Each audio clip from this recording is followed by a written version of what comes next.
Hello and welcome to MPC. I'm your host Tyler, and today I'll be joined by Jess, a game developer here at the University of Michigan. We'll be showcasing just what goes into making a video game, from coding to designing to the hours of troubleshooting. Today's game is Rockatouille, an adorable platformer created by Jess's very own studio, Half House. Let's get into the interview. Could you just give us a quick introduction to yourself and what your game is all about? For sure. So my name is Jess. I'm a junior studying computer science at the University of Michigan in my game. So Rockatouille is the game I released this past summer, and it is a typing-based platformer where you use the power of friendship and a lichen to propel yourself up a cliff to reunite with your family. It's a very sweet message. There's some graphic elements, but you have to play it yourself to discover those. Where did you come up with the concept for your game? I first came up with the concept, I guess, in middle school. The original game was called Grappler, which is very, very descriptive. And it was very similar in idea. There were falling letters from the sky, and you would type on your keyboard and grapple to the letters as they fell.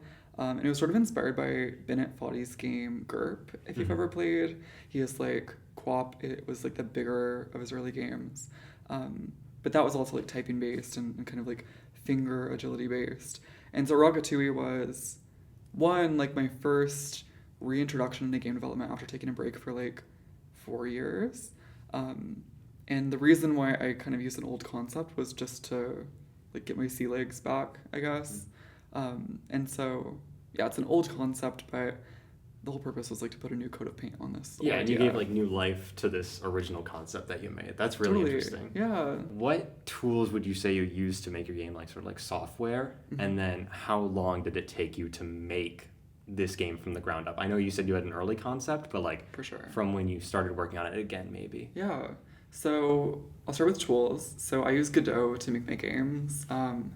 Back in the day, I used to use processing, which is basically a graphics library for a visual interactive art, which games are technically that, but it was not made for games. So I use Godot. I'm working on my next game with Godot, and then for all the art, I use Procreate, just on my iPad. I draw it there. Sound design, Audacity, nothing complicated. Free sound libraries. Then how long did it take? So I started Rockatouille in November of 2023. And yeah, I was sick of not working on games for 3 years. It had been very sad for me to not be working on games. And so the initial I guess you call it a demo, the original functional version of the game, of the programming, was probably done in February, so it took 3 months for that. And then it's a surprisingly complex game system-wise. So from about February to July, I was just school got in the way too, but it was a lot of tinkering and making sure all the art was how I wanted it to be. A lot of accidentally doing art the wrong way and then having to go back over and do it. Yeah. So in total, it took me from December of 2023 or November of 2023 to July of 2024. So 8-ish months. Oh wow, that's quite the long time for development. Crazy, yeah. College definitely got in the way. Yeah, of course. Yeah. How did you decide on the style for your game? The style, that's a great question. So I did not, to answer quickly, I don't really have an art style. I'm not primarily a visual artist. So it kind of just came about through chance. I think some of the most bold or characteristic artistic elements are the character designs. Rockatouille, or his name's not Rockatouille, Rockbert is his name, Sir Rockbert. He's this little cute layered sedimentary rock with big black beady eyes. Yeah, I guess, I don't know, I thought it'd be cute and simple, and that's I came up with the rock family design. And then the rest of the game,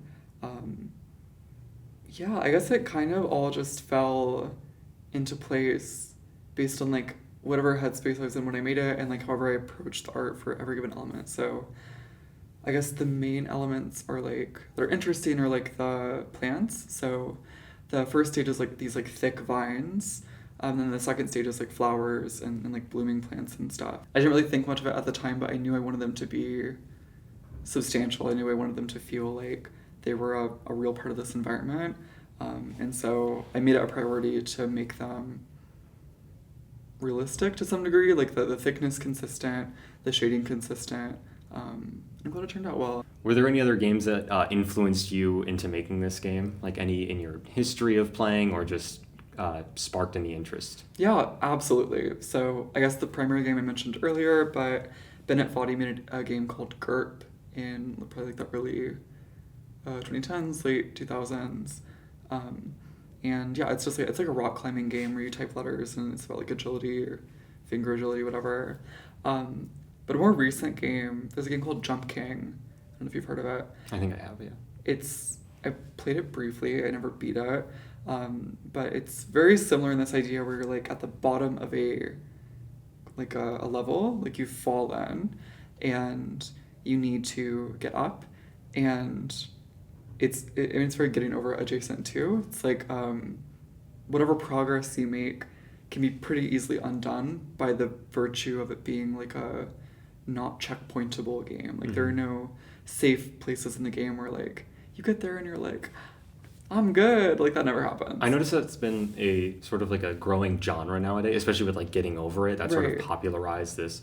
There was one that got taken down a while ago where you're like climbing up to the top, and the one with the I don't know the name, but like you're in hell basically, and you're like tied to chains, and you have to get. Have you seen that where you're like tied to someone else in a chain, and you have to like get up to the top? No. Okay, but the sort of like the heavy difficulty, all of your progress is lost. For is sure. Like definitely, and that.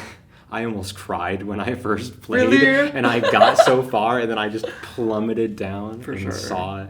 It's no crushing. No spoilers, but it's crushing. It was very crushing. Yeah, I like the high difficulty games. I think it's a very interesting genre that's emerging. I think you see it in like, if we're expanding the umbrella to like a wider array of games, like Dark Souls is very real on the difficulty and valuing the difficulty as a part of the enjoyment of the game.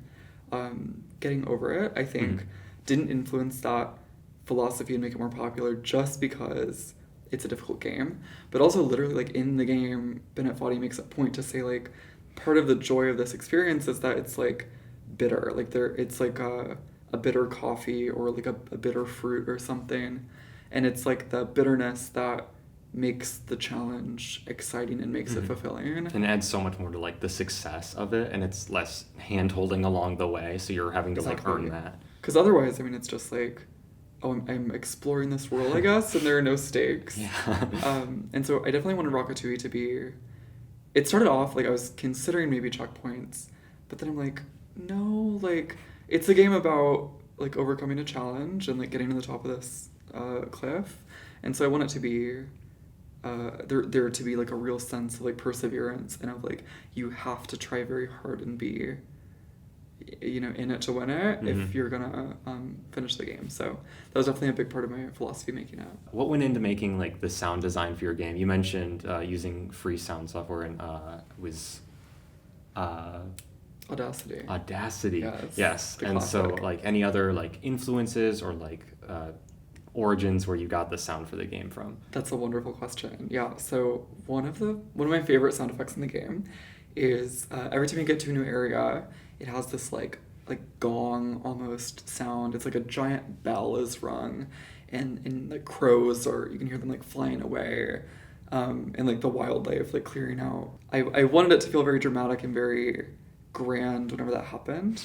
And that was also directly inspired by Jump King. I think in Jump King, every time you get to a new area, there's like a bell that rings. And we don't know where the bell's at. We've never seen the bell. But it gives it this sense of like a grand achievement. And I found that really, really inspiring from Jump King. I think I'm remembering it right, that it has a similar thing.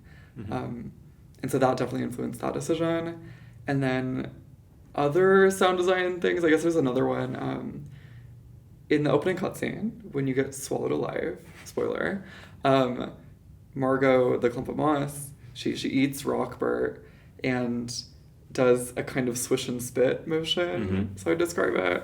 And that swishing sound, I wanted it to be disgusting. I wanted it to be like she was like swishing mouthwash or like chewing like just something horrible. And so I really spent like at least a few hours like hunting down like a good base for the sound and then editing it and you know, highlighting certain properties of the sound so like it was the most visceral possible. And like one of my older games, there's a game called Pocket Bandits I made at a game jam like must have been 6 years ago now. And it also has this similarly visceral, disgusting, like squelching sound. And so, yeah, I think it's maybe an emerging hallmark of my sound design that there has to be some sort of just disgusting. Yeah, that's like a whole, creating sound effects for games is like a whole industry basically. Literally. So, which is amazing that it's become so prevalent and so like impactful in games. And so like, I think just the creative aspects of like just altering what you had was just awesome to create that sort of like that feeling that you wanted to create. So Absolutely. I had a like crystal clear vision of like the squelch. It's like I'll do anything to recreate the squelch. That's awesome. Yeah. Have you ever personally reached the end of your own game? Right. So I have. I like to say I'm like the best Rockatouille player on Oh, earth. really? Yes. Not to brag. If I had a larger player base, I might be challenged for that title. But yeah, as the developer of like a hard game, not hard for me, but people think it's hard. Yeah, I mean you have to beat it. You have to play it a lot. Part of being an indie developer and making the whole game yourself is like you're the playtester, you're the quality control person, you're the person that makes sure like the whole vision is cohesive. And so, yes, I have played and beat Rockatouille probably upward of like 50 times at this point. Oh my goodness. Yeah. Do you have any future projects that you intend to work on? I'm actually working on a project right now. I'll not ramble about it. I tend to ramble whenever I talk about it, but it's called, announcement, name drop. It's called Far From St. Agnes, and it is a psychological horror visual novel that takes place across 2 buses going on a field trip from St. Agnes, Oregon, or St. Agnes, Washington, which is like not a real city, but it is to me. And then they go southbound to Death Valley, California. And it is again, it's psychological horror, it's a visual novel. So things don't go as planned, as you can imagine. And it's a very emotional game. It's very story heavy, I would say. A lot of interesting art is going to be in it. A lot of new things I've never done before. A lot of interesting sound design. And I was planning for it to be done before the end of the school year. And I think while that might happen, if I, hit my stride at some point, definitely by next school year, I think it'll be done. I mean, that sounds like a quite the undertaking project, but that sounds like amazing. I love psychological horror games, especially visual novels. That's like it's sort of like, never mind, I'm not gonna. Oh, TLC? No, I just like a lot of psychological horror visual novels. It's just like a really good and working genre that Absolutely. is super like fresh right now, especially. Yeah, no, I totally agree. I think I never thought of myself as like a writer, as like a visual novel person, but this idea, it existed in my head first as like a story. And like I want to tell this story about these kids that undergo this like harrowing experience and come out of it different people. And I was like, well, that's not like a shoot 'em up. That's not like a platformer. Like I can't do it like that. And I did tinker for a while. I'm like, can I make it more feature heavy? Like, can I make it more like systematically complex? Can I do something like more meaty with it? And then I came to the conclusion like, it's a story. If I want to tell a story, I can just do a visual novel. And I feel good about it. I feel confident about it. Because it is a very compelling story to me. It's very meaningful to me. And I'm very excited to make it. I think then, you could focus more on like the story and the characters and like developing it more. Right, because there's a lot of work there. A lot of work so I don't need to add like guns. I don't need to add med kits. It's like okay. a bunch of puzzles that you gotta solve. Not doing the witness right now, for sure. You mentioned the swishing sound, but are there any other moments that like stick out to you that were like your absolute favorites when working on the game? Totally. Yeah. So, this is a great question. Yeah. So early on in development, like very early on, I knew that I wanted a title screen that was like in the sky, and then it would pan down and go down the entire like cliff face that you'd fallen from. It was like this like very early idea of like a cinematic opening scene, and it was one of the first things I implemented. I think I implemented it before 2023 was over, so it was within the first like month and a half of development, and it turned out very well. It was like, again, one of the first things I had in the game, but it turned out to be very compelling, and every time I opened the game I would be greeted with like this really cool title card, and it gave me motivation and inspiration to like finish this vision, because I'd already like made something cooler than anything I'd ever made in the past with just the title card, so I'm like, amazing. I guess the second thing, another cool element was the opening cutscene with Margot. That was, again, like a pretty early conception in the process. And yeah, I knew I wanted some like offbeat, kind of absurd, surreal humor. And so the idea of you acquiring the moss by being like partially devoured was very compelling to me. That's pretty great. Yeah, and so, I mean, I'll let you play the game. But yeah, you basically get swallowed alive, swallowed alive, swallowed alive. Swallowed alive. Yeah, And, I think so.